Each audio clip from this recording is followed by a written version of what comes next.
نحمده ونصلي ونسلم على رسوله النبي الكريم الرؤوف الرحيم أما بعد أعوذ بالله من الشيطان الرجيم بسم الله الرحمن الرحيم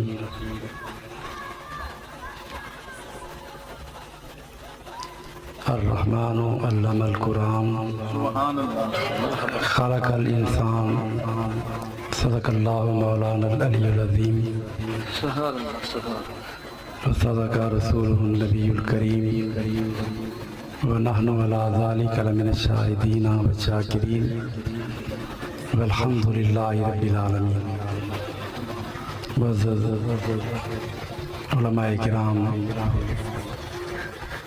اور حاضرین محفل، اللہ رب العزت کے فضل و کرم سے اور اس کی توفیق و عنایت سے آج ہم جامعہ نوریہ قاضیہ کے سالانہ اجلاس میں حاضر ہیں. اللہ رب العزت کی بارگاہ میں دعا ہے کہ اللہ تعالیٰ میری اور آپ سب کی حاضری قبول فرمائے. اس دینی ادارے کو قرآن پاک کی تعلیم کے اور اشاعت دین کے اس مرکز کو اللہ پاک مزید ترقی عطا فرمائے اور حضرت قاری محمد اسلم صاحب کو اللہ تعالیٰ مزید ہمت عطا فرمائے. ان کی کاوشوں، کوششوں اور محنتوں کو اللہ پاک اپنی بارگاہ میں قبول فرمائے. آپ حضرات خوش بخت ہیں کہ یہاں پہ آپ کو قاری محمد اسلم صاحب کی صورت میں ایک تجربے کار مدرس، ایک پختہ قاری اور ایک ماہر تعلیم آپ کے پاس موجود ہے. اپنے بچوں کو زیادہ سے زیادہ دین کا علم حاصل کرنے کے لیے، قرآن کریم کی تعلیم کے لیے آپ کوشش کریں، اس لیے کہ آج کے دور کے اندر جو مختلف فتنے ہیں، ان فتنوں میں سے ایک فتنہ قرآن کریم کے حوالے سے اور دین کے حوالے سے ذہنوں کے اندر شکوک و شبہات پیدا کرنے کے لیے غیر مسلم قوتوں نے علماء کی بیس میں، سکالروں کی بیس میں، دانشوروں کی بیس میں ایسے ایجنٹ پیدا ہو گئے. ابھی چند ماہ پہلے ایک بہت مشہور شخص ہے، ٹی وی اور ان پہ پروگرام آتے ہیں، اس کے کچھ جو شاگرد تھے انہوں نے باقاعدہ مضمون لکھے کہ قرآن کریم کا حفظ جو کروایا جاتا ہے یہ بند کروایا جائے. اس نے کہا یہ بچوں کے ذہن پر بوجھ ہے اور بچوں کے ذہن پر ظلم ہے. دوستو یہ اللہ پاک سے فرماتا ہے وَلَقَدْ يَسَّرْنَا الْقُرْآنَ لِلذِّكْرِ کہ ہم نے قرآن کو آسان کر دیا، قرآن کا یاد کرنا آسان کر دیا. یہ کتاب تو ایسی ہے، دنیا میں بڑی بڑی کتابیں آئی ہیں. میرے والد گرامی کے جو شیخ مرشد تھے، اعلیٰ حضرت فاضل بریلوی کے خلیفہ تھے، حضرت مولانا صدر الفاضل مولانا سید محمد نعیم الدین مراد آبادی رحمۃ اللہ علیہ. آپ بہت بڑے محدث، عالم اور مفسر تھے. اعلیٰ حضرت کا جو ترجمہ قرآن ہے اس کا حاشیہ تفسیر آپ نے لکھی ہے. ایک مناظرہ ہوا ہندو کے ساتھ، اس ہندو پنڈت نے کہا کہ مولانا آپ میرے ساتھ کیا مقابلہ کریں گے، مجھے آپ کے قرآن کے 15 پارے یاد ہیں. آپ میرے ساتھ کیا مقابلہ کریں گے؟ تو آپ نے اس کی اس بات کو سن کر آپ نے کہا کہ میں یہ تو میرے کتاب کی قرآن کی حقانیت ہے کہ دشمن کے سینے میں بھی قرآن چلا گیا۔ اب آپ نے سوال کیا اگلا، تو گرفت آپ کی، آپ نے کہا کہ تمہاری جو کتاب ہے تم وہ کتاب سناؤ، یاد ہے تمہیں؟ خاموش ہو گیا۔ فرمایا تم 15 پارے اپنی کتاب کے سناؤ، خاموش ہو گیا۔ آپ نے کہا 15 ورقے سنا دو، کتاب تمہاری ہے، تم ورقے 15 سنا دو، وہ خاموش ہو گیا۔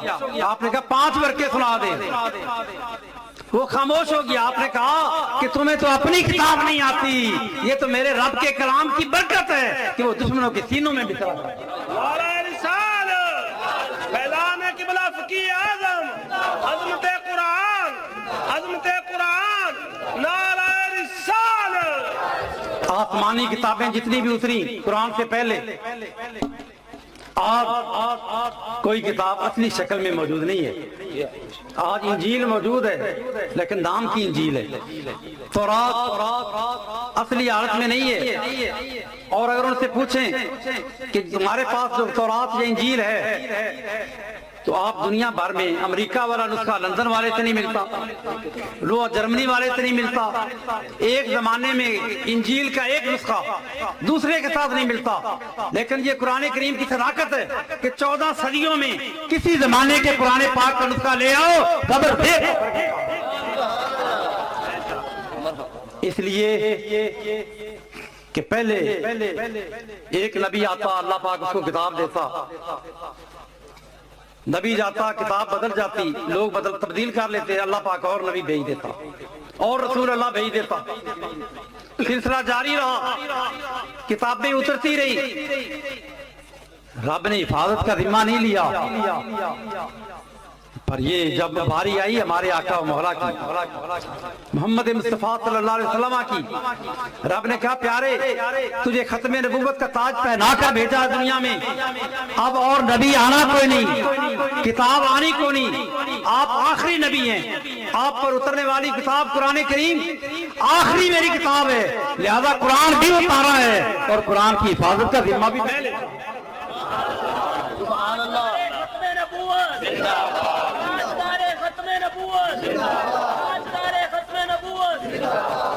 ایسی کتاب، ایسا معجزہ دنیا بھر کے اندر معجزے اور بھی آئے، لیکن اللہ رب العزت نے قرآن بھیجا کس زبان میں؟ عربی زبان میں، بلسان عربی مبین، عربی زبان میں قرآن اترا۔ اور قرآن کے مخاطب کون تھے؟ مکے میں جو رہتے تھے وہ عربی تھے، عربی زبان پر ان کو بڑا ناز تھا، فصاحت و بلاغت کا دریا بہا دیتے تھے، پوری دنیا کو اپنے مقابلے میں گونگا سمجھتے تھے، اور اپنی محبوبہ کی شان میں وہ شعر لکھتے تو سینکڑوں شعر لکھ جاتے۔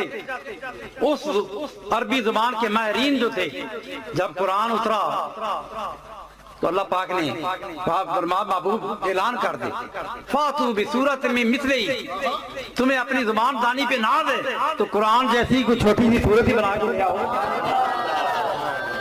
اب سب کو پتا ہے کہ حضور اکرم صلی اللہ علیہ وسلم آپ نے کبھی کسی مدرسے میں نہیں گئے، آپ نے کسی استاد کے آگے زانو تلمس طے نہیں کیے، کبھی تختی نہیں پکڑی، قلم کبھی ہاتھ میں نہیں پکڑا، کبھی کچھ لکھا پڑھا نہیں تھا، لیکن جب آپ نے یہ اعلان کیا تو ایسے تھے آپ امی، کھلی زبان جس دم بھر میں بے زبان تھے، سارے زبان وہ سارے کے سارے گونگے پڑ گئے۔ 14 صدیاں گزر گئیں، بھئی قرآن کی سب سے چھوٹی سورت کون سی ہے؟ سورہ کوثر، 3 آیتیں، مختصر سی آیتیں، 1.5 سطر بھی نہیں بنتی۔ اللہ رب العزت نے فرمایا اعلان کر دے پیارے، اگر تم قرآن میں شک کرتے ہو تو تم تو بڑے بڑے شعر لکھتے ہو، صفوں کے صفحے سیاہ کر دیتے ہو، اپنی زبان پر تمہیں ناز ہے، قرآن کی چھوٹی سورت جیسی سورت بنا کے لے آؤ، پر 14 صدیاں گزر گئی، آج تک نہ جرت ہوئی نہ قیامت تک جرت ہو سکے گی کہ قرآن کے مقابلے میں کوئی سورت بنا کے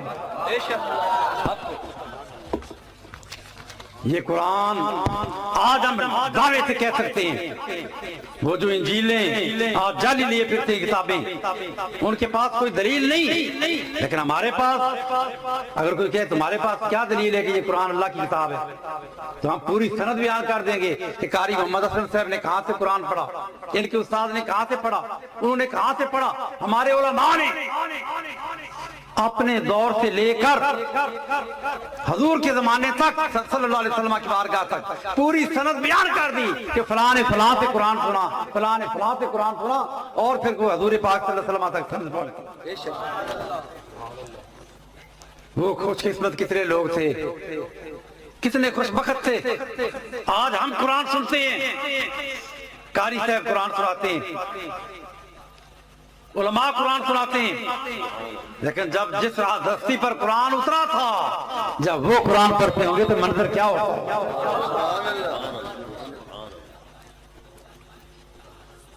حضور علیہ السلام نے جب اعلان نبوت فرمایا،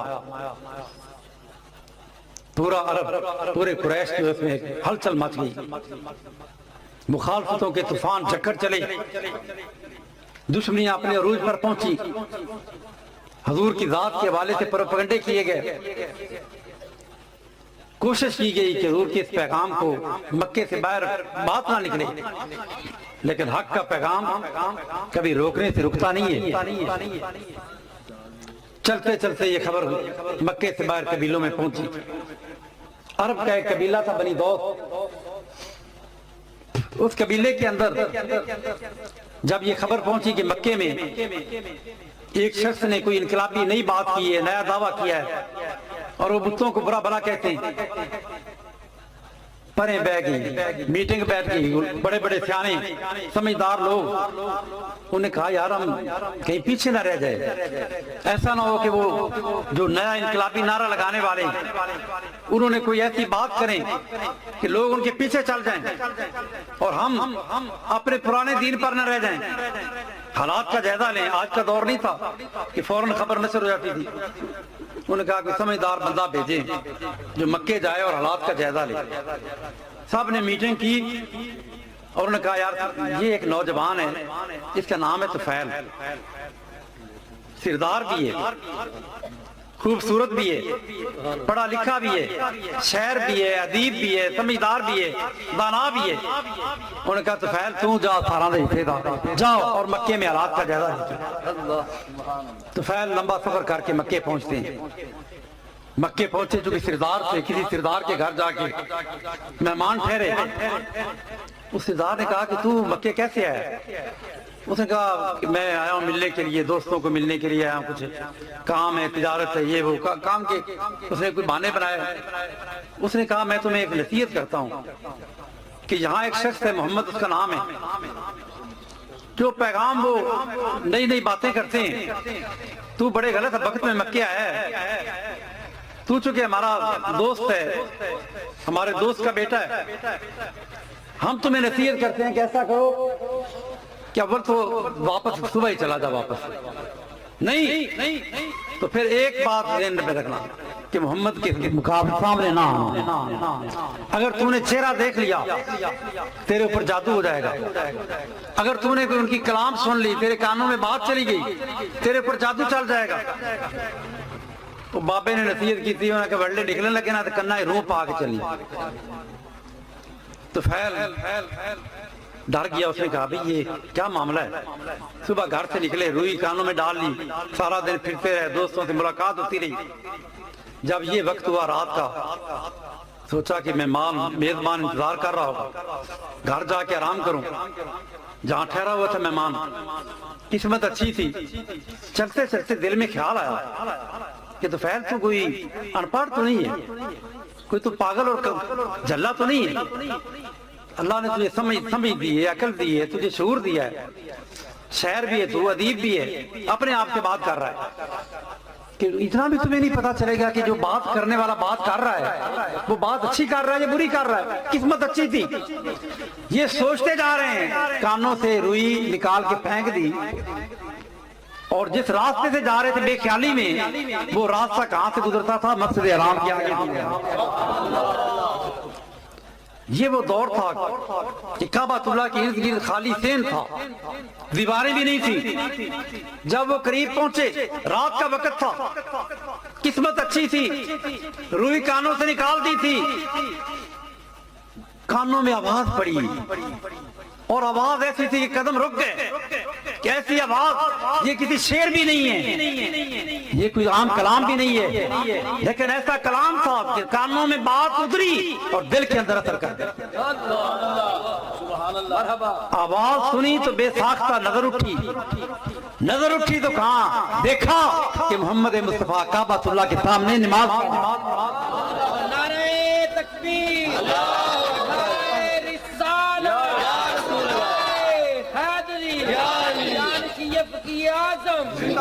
نماز پڑھ رہے ہیں اور نماز کے اندر اللہ کا قرآن پڑھ رہے ہیں۔ بے ساختہ قدم ادھر اٹھے، چلتے چلتے حضور سے تھوڑا دور جا کے پیچھے جا کے کھڑے ہو کے چھپ کے کھڑے ہو گئے، قرآن سنتے رہے۔ رات گزرتی رہی، قرآن سنتے رہے، یہ ذوق اتنا آیا، لذت اتنی آئی، آنکھوں میں آنسو آ گئے، دل کی رنگ اترنے لگے۔ خدا جانے کتنی دیر حضور نے کلام قرآن پڑھا۔ جب حضور فارغ ہوئے، آپ اپنے گھر تشریف لے جانے لگے، مجھے بھی پیچھے پیچھے، اور حضور کی آتے مبارکہ یہ تھی، آپ کی شرم و حیا کا یہ عالم تھا۔ آج ہمارے نوجوانوں کے لیے حضور علیہ الصلوۃ والسلام کی اتباع کرنا کہ آپ نے فرمایا جب راستے میں جاؤ تو تاکو جھانک ادھر ادھر نہ دیکھو، متوجہ ہو کے آرام سے چلو، ادھر ادھر جھانکو نہ۔ حضور نے تو یہاں فرمایا کہ چوک ہو، چوراہے میں بیٹھے ہو، فرمایا ابر تو بیٹھو نہ اس طرح، اور اگر بیٹھو تو راستے کا حق ادا کرو۔ پوچھا یا رسول اللہ راستے کا حق کیا ہے؟ فرمایا غض البصر، نگاہیں جھکا کر رکھو، کسی غیر محرم کی طرف نہ دیکھے۔ ایک عالمی جھنڈے کے ساتھ مسلمانوں کے نوجوان بچوں اور بچیوں سے شرم و حیا چھینی جا رہی ہے۔ آج یہ دور بھی ہم نے دیکھنا تھا کہ چند غلیظ عورتیں اسلام آباد کے اندر اور دوسرے ملک کے دوسرے بڑے شہروں میں وہ حقوق مانگ رہی ہیں، بے غیرتی کا مظاہرہ کر رہی ہیں کہ اپنا جسم اپنی مرضی۔ او مسلمان عورت، مسلمان بیٹی، تیرے لیے آئیڈیل تو محمد رسول اللہ کی صاحبزادی سیدہ طیبہ طاہرہ خاتون جنت ہے کہ جن کے آنچل کو بھی کبھی آسمان کے سور نے نہیں دیکھا تھا، اور جن کی شرم و حیا کا یہ عالم ہے کہ جب معاشر کا میدان ہوگا اللہ رب العزت کی طرف سے اعلان کیا جائے گا یا اعلی معاشر نکسو رؤوسکم، معاشر والو نگاہیں جھکا لو، آنکھیں بند کر لو، محمد مصطفیٰ کی صاحبزادی پر صراط سے گزر رہی۔ بیٹی اپنی آج اپنے گھروں کی فکر کریں، میری بیٹیاں، میری بہنیں، مائیں، وہ شرم و حیا کا زیور سیدہ فاطمہ خاتون جنت رضی اللہ تعالیٰ عنہ کا آج ہماری بچیوں کو اس طرف آنا ہوگا۔ آج ہمارے نوجوانوں کو امام حسن و حسین کی پاکیزہ سیرت اپنانی ہے۔ حضور اکرم صلی اللہ علیہ وسلم شرم و حیا کے پیکر تھے۔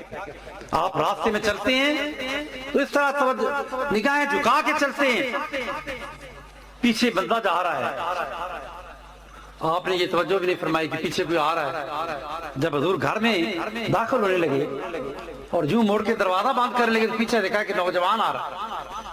پوچھا نوجوان تو کون ہے، کیسے؟ اس نے کہا جی میں بنی دوست قبیلے کا سردار ہوں، طفیل میرا نام ہے۔ کیسے آئے ہو؟ کہنے لگا باقی باتیں بعد میں کریں گے یا رسول اللہ، پہلے مجھے جو وہاں پڑھ رہے تھے نا تھوڑا سا قرآن اور سنا دو۔ اللہ کرے یہ قرآن کا ذوق پیدا ہو جائے۔ یہ وہ توحید کا نقشہ ہے، یہ وہ شراب روحانی ہے جو طیبہ سے منگائی جاتی ہے، سینوں میں چھپائی جاتی ہے۔ توحید کی میں پیالوں سے نہیں نظروں سے پلائی جاتی ہے۔ یا رسول اللہ کچھ اور سنا دیں۔ حضور نے پھر قرآن سنایا۔ یہ قرآن سنتے ہیں، جب حضور نے بات قرآن پڑھنا ختم کیا تو بے ساختہ کہنے لگے یا رسول اللہ کلمہ بھی پڑھا دیں، اشہد ان لا الہ الا اللہ و اشہد ان محمد۔ کلمہ پڑھ کے ہلکا بگوشی اسلام ہو گئے۔ اب کتنا وقت لگا؟ حضور کے بعد قرآن سنا، ایمان لے آئے اور ایمان لانے کے بعد حضور نے اگلا حکم کیا دیا. حضور نے فرمایا طفیل اب تو اپنی قوم میں واپس چلا جا اور واپس جا کے جو کچھ مجھ سے تو نے سیکھا ہے اپنی قوم کو جا کے سکھا. بھئی سیکھا کیا ہے؟ مولانا شیر احمد صاحب کے پاس یہ بڑے خطیب ہیں ماشاءاللہ, سلطان کے لاہور کا علاقہ جو ہے وہاں کے پورے علاقے کے اندر ان کا ایک نام ہے. تو یہ علامہ شیر احمد صاحب کے پاس تو جائے, ان کا مدرسہ بھی ہے. کوئی طالب علم کتنا ذہین کیوں نہ ہو, کوئی والد لے کے وہ کہے جی مولانا میرا بچہ بڑا ذہین ہے, بس اس کو آپ عالم جلدی بنا دیں. یہ کہیں گے پہلے اس کو قاعدہ پڑھائیں گے, پھر اس کو سپارہ پڑھائیں گے, پھر اس کو قرآن حفظ کرنا ہے تو قرآن یاد کرائیں گے, نہیں تو صرف پڑھائیں گے, پھر نحو پڑھائیں گے, پھر بڑی کتابیں پڑھائیں گے. 8 سال لگیں گے پھر یہ عالم بنے گا. پر درس گاہ مصطفیٰ براہ راست نگاہ مصطفیٰ کا فیضان یہ تھا, ایک لمحے کے اندر ایمان بھی عطا کر دیا, صحابی بھی بنا دیا, عالم بھی بنا دیا, عارف بھی بنا دیا.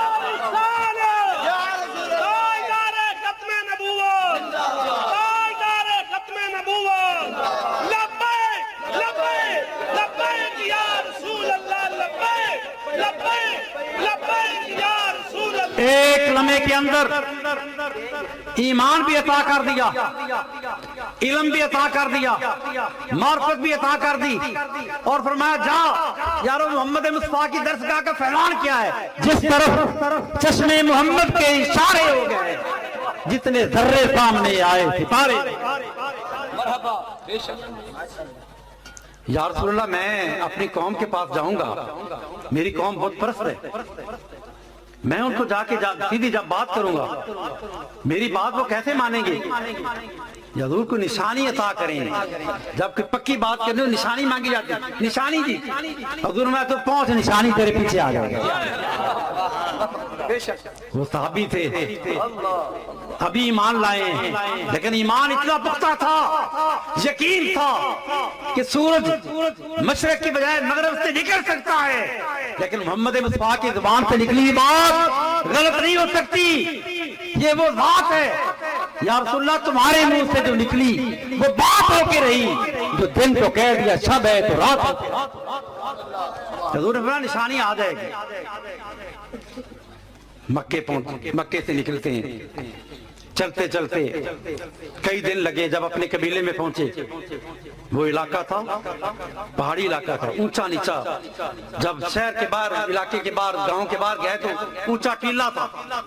جب اس ٹیلے پر چڑھے, رات کا وقت تھا, یہی وقت تھا, اچانک ہاتھ میں جو ڈنڈا پکڑا ہوا تھا نا, اس ڈنڈے کے سرے سے نور کا شعلہ نکلا. سبحان اللہ. آج کے دور میں اگر کوئی لائٹ نظر آئے تو تعجب نہیں ہوتا. آج تو موبائل جو ہیں ان میں بھی لائٹیں, آج تو لائٹوں کی کئی صورتیں بن گئی. اس دور کی بات کر رہا ہوں جب یہ بجلی نہیں تھی, جب ایک بتی کو روشن کرنے کے لیے بھی بڑی مشکل کے ساتھ اس کو جلانے کے لیے چیز ملتی تھی جس کا جلایا جائے, اور رات کا وقت ہو, اچانک اتنا بڑا شعلہ نکلے. گاؤں والے ڈر گئے, پریشان ہو گئے. انہوں نے کہا کہ دشمن حملہ آور تو نہیں ہو گیا کہ یہ کسی بادشاہ کی مشعل آگے آگے لگی ہوئی. سارے گاؤں والے ڈنڈے لے کے باہر نکل آئے. انہوں نے کہا پتہ کرے کہ کون ہے. جب قریب ہے انہوں نے کہا ساڈا سردار ہے طفیل ہے, ایک ہی. طفیل نے کہا لوگو تم نے مجھے نور کی بارگاہ میں بھیجا تھا, نور کا کمال ہے.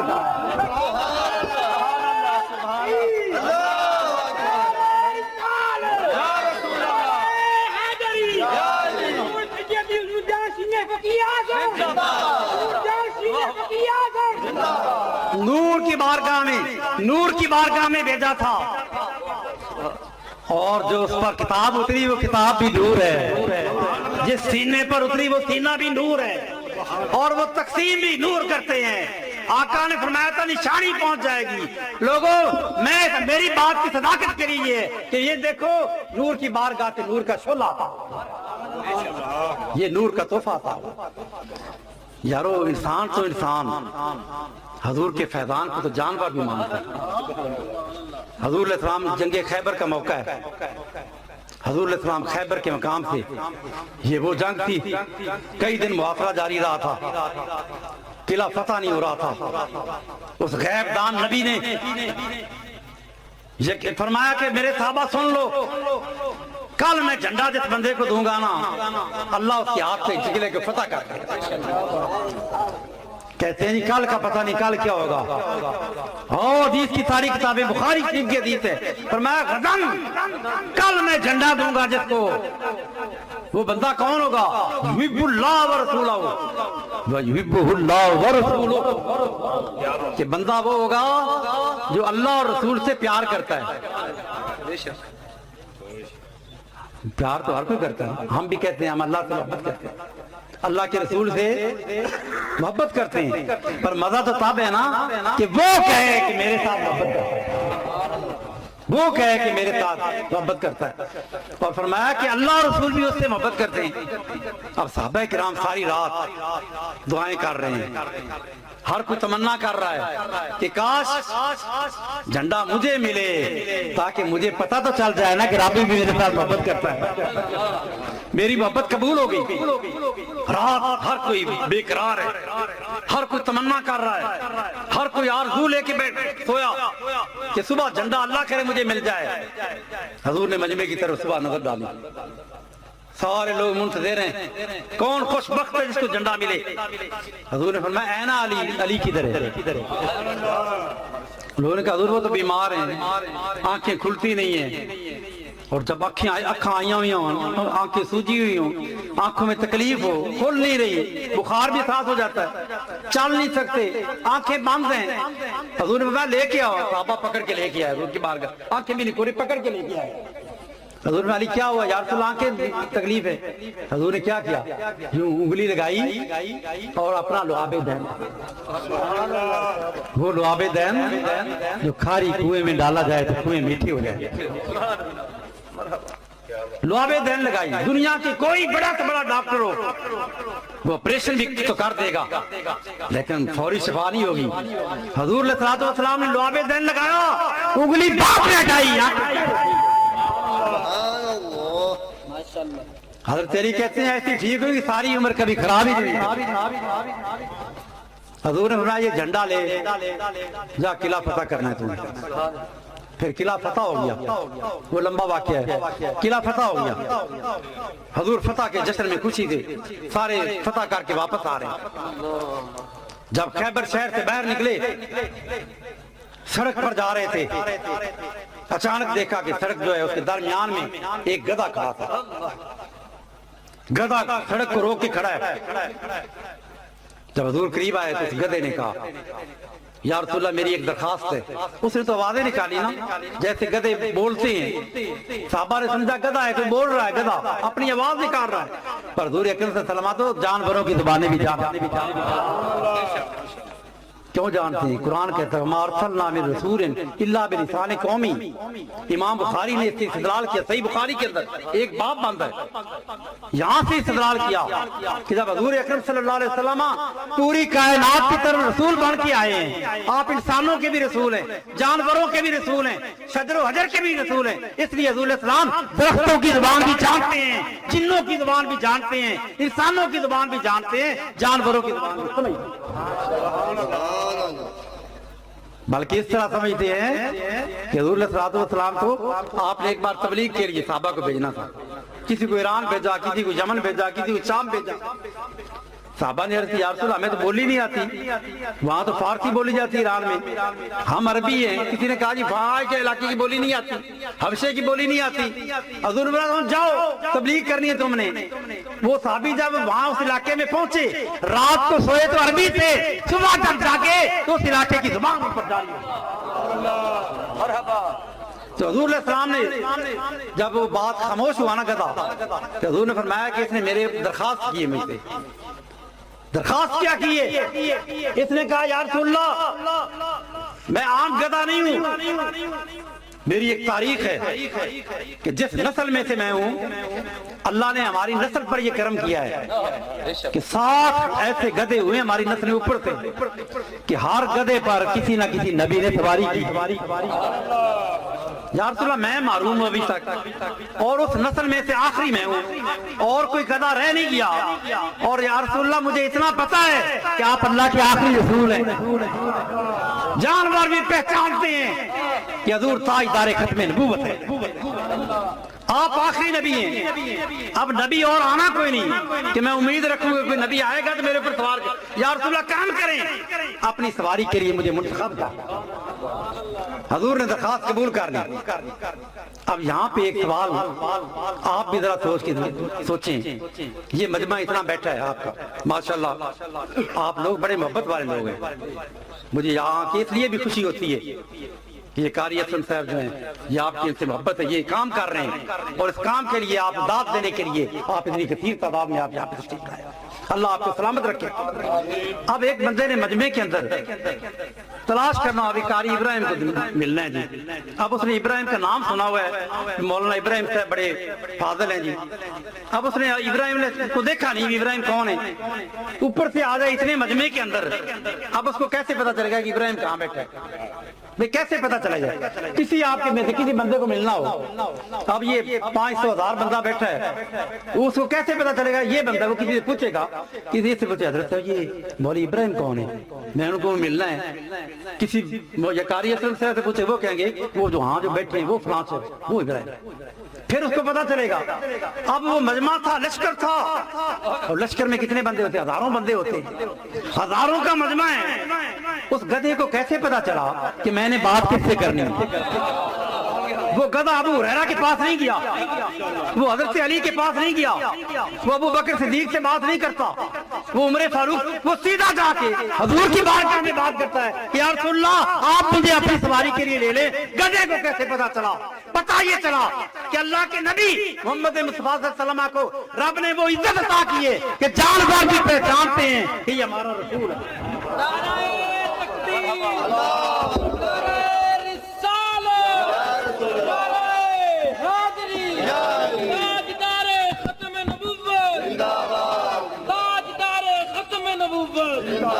اللہ پاک جس کو نبی بناتا ہے نا مولانا شیر احمد صاحب، اللہ پاک اس کو معجزہ بھی عطا کرتا ہے، لیکن نبی کو پہچاننے کا انداز جو ہے نا، پہلے نبیوں کو پہچاننا بڑا آسان تھا۔ کیسے آسان تھا کہ اللہ رب العزت نے ہر نبی پر مہر لگائی ہے، مہر حضور پر تو ختم نبوت کی مہر لگی ہے نا، ان پر نبوت کی مہر ہوتی تھی، لیکن وہ مہر لگتی کہاں تھی؟ علامہ جلال الدین سیوطی فرماتے ہیں کہ ہر نبی کی دائیں ہتھیلی پر مہر تھی، اس نبی کا مہر ہتھیلی پر لگی ہوتی تھی، بندہ آیا اس نے مصافحہ کیا نبی سے، پتہ چل گیا یہ نبی ہے، شک باقی نہ رہ گیا، نبی کی ہتھیلی، یا نبی گفتگو کر رہا ہے، بات کر رہا ہے، یوں ہاتھ کیا، لوگوں نے دیکھ لیا یہ نبی ہے، اب شک کی گنجائش ہے، لیکن آمنہ کے نام ہمارے آقا و مولا صلی اللہ علیہ وسلم ہتھیلی پر مہر نہیں لگائی، مہر کہاں لگائی؟ دو کندھوں کے درمیان اوپر کپڑے آ گئے، مہر کو چھپا دیا، مہر چھپی ہوئی ہے پر ہر کوئی پہچانتا ہے رسول اللہ۔ کیوں کہ پہلے نبیوں کی مہر سے پتا چلتا تھا، محمد مصطفیٰ کا چہرہ اتنا حسین بنا دیا کہ چہرہ مصطفیٰ دیکھتے، جس نے دیکھا وہ پہچان گیا کہ یہ محمد مصطفیٰ کا چہرہ۔ یا رسول اللہ مجھے اپنی سواری کے لیے منتخب کر لے، کتنا خوش وقت تھا، وہ تھا گدھا، پر اب گدھا نہیں اس کو کہتے ہیں، حضور نے فرمایا اس کا نام یافور ہے۔ کیا نام؟ ایک محدث ہوئے، انہوں نے اس حدیث کو لکھا اپنی کتاب میں، اور بڑا ایمان افروز جملہ آگے لکھا، کہتے ہیں کہ حضور نے اس یافور نے کہا یا رسول اللہ مجھے اپنی سواری کے لیے منتخب کر لیں، کہتے ہیں کاش اس یافور کا میں ایک بال ہوتا، محدث کہتے ہیں کاش میں اس یافور کا ایک بال ہوتا کہ حضور کے جسم سے اگر پسینہ بہتا تو وہ میرے اوپر گرتا، حضور کے اعضاء لگتے تو میرے ساتھ لگتے، یہ شک اور محبت والوں کی بات ہے۔ اب حضور نے سواری کے لیے منتخب کر لیا، حضور نے فرمایا یہ میری سواری ہے۔ اب لوگ کہتے ہیں نبیوں کے علم کے بارے میں بات کرتے ہیں، میں کہتا ہوں نبی جس جانور پر سواری کرے اس کے علم کا کیا عالم ہوتا ہے۔ قاضی عیاض رحمۃ اللہ علیہ یہ وہ محدث ہیں کہ تمام فرقے ان کی لکھی ہوئی کتاب الشفا کو مانتے ہیں۔ شفا شریف میں قاضی عیاض لکھتے ہیں، فرماتے ہیں کہ حضور علیہ السلام اس یافور کو علم کا عالم یہ تھا یافور کا کہ حضور فرماتے جا فلاں میرے صحابی کو بلا کے لے آ، جا فلاں صحابی کو بلا کے لیا، بھائی آپ کوئی بندہ کہے کسی کو آپ کسی شہر میں چلے جائیں، لاہور چلے جائیں، لاہور پہلے نہ کراچی چلے جائیں، آپ کراچی میں آپ کو کہے جی فلاں محلے میں فلاں بندے کو بلا کے لیا، تو آپ پہلے اس سے پوچھیں گے نا، پہلے تو مجھے بتائیں کہ وہ محلہ کہاں ہے، پھر مجھے بتائیں کہ وہ بندہ جو ہے اس کی شکل کیا، حلیہ کیا ہے۔ جب تک یہ پتہ نہ ہو، اب وہ جعفر یہ نہیں کہتا یا رسول اللہ مجھے پہلے کوئی میپ دکھائیں، مدینے کا کوئی نقشہ دکھائیں، مدینے کی گلیاں کتنی ہیں، بازار کتنے ہیں، محلے کتنے ہیں، پھر مدینے کے ایک ایک بندے کا نام بتائیں، فہرست بتائیں، پھر مجھے اپنے صحابہ کا تعارف کروائیں، یہ ابو ہریرہ ہے، یہ فلاں صحابی ہے، یہ فلاں صحابی ہے، پھر ان کے مکان دکھائیں، پھر میں جا کے ان کو تلاش کروں۔ نہیں، ادھر حضور فرماتے جا بلا کے لے آ۔ وہ دوڑتا ہے جعفر، اس مدینے کے کونے میں جاتا ہے اور جا کے اس کے دروازے پر تھار مارتا ہے، ٹکرتا ہے، تھار کو ٹکراتا ہے، صحابی باہر نکلتے تھے، حضور کی سواری ہے، وہ سمجھ جاتے اور اشارے سے ہی آگے آگے بھاگ کے کہتا ہے چل تجھ کو مدینے میں سرکار بلاتا۔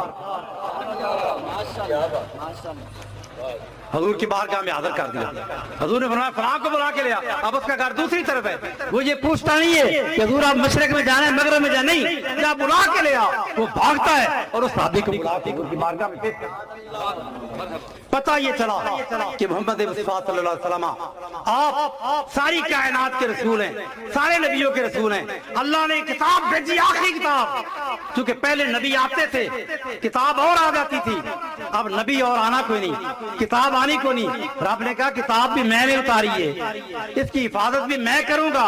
حفاظت کا بہانہ کیا بنایا؟ قاری اسلم جیسے قاریوں کی ذمہ لگا دیا کہ تم میرے حبیب کا قرآن، میرا قرآن جو میری کتاب ہے، اس کو بچوں کے سینوں میں تم نے منتقل کرنا۔ یہ قرآن کی صداقت ہے کہ چھوٹے چھوٹے بچے 10 سال کے 8 سال کے بچے، ان کے سینوں کے اندر اللہ کا قرآن محفوظ ہے۔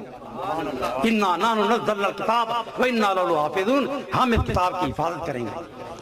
الرحمن علم القرآن، رب نے قرآن کے اندر سارا بیان فرما دیا، بلا رتب ولا یابس الا فی کتاب مبین، ہر خشک اور تار چیز کا علم کتاب میں ہے۔ حضرت عبداللہ بن عباس کہتے ہیں رضی اللہ تعالیٰ عنہ کہ میرے اونٹ کی رسی گم ہو جائے، میں قرآن کھول کے دیکھ لیتا ہوں کہاں پڑی ہے، لوگوں نے کہا ہمیں تو نہیں پتا، فرمایا اپنے اپنے علم کی بات ہے نا، جس کو جتنا علم ملا ہے اتنا۔ فرمایا قرآن اللہ نے خود سکھایا، کسی قاری نے نہیں سکھایا، کسی اور نہیں، فرمایا رحمان نے سکھایا۔ اللہ مولا خالق الانسان، انسان بعد میں بنا، محمد مصطفیٰ کا قرآن پہلے سکھایا۔ دوستو ہم کتنے خوش بخت ہیں کہ اللہ نے ہمیں وہ آخری کتاب حضور نے عطا فرمائی، اللہ حضور کو عطا فرمائی، حضور کے صدقے یہ کتاب ہم تک پہنچی۔ اللہ پاک ہمیں قرآن پاک پہ عمل کرنے کی توفیق عطا فرمائے۔ ان قرآن کے علوم کے جو مراکز ہیں اللہ ان کو سلامت رکھے، ان کے خلاف تعاون کرنے والوں کو اللہ سلامت رکھے۔ اللہ پاک اس مدرسے کو اور ترقی عطا فرمائے، اور اللہ پاک ہم سب کو شوق عطا فرمائے کہ ہم اپنے بچوں کو حافظ بنائیں، عالم بنائیں اور دین کا خادم بنائیں، حضور کا عاشق بنائیں۔ ہر مدرسے میں نہ بھیجا کریں، مدرسہ پہلے دیکھیں وہ مدرسہ ہو جو قرآن بھی پڑھاتا ہو اور اس کے مصطفیٰ بھی سکھاتا ہو۔ اللہ ہمیں عشق مصطفیٰ کی دولت عطا فرمائے۔ وما علینا الا البلاغ۔ یہ تھے پیر طریقت رہبر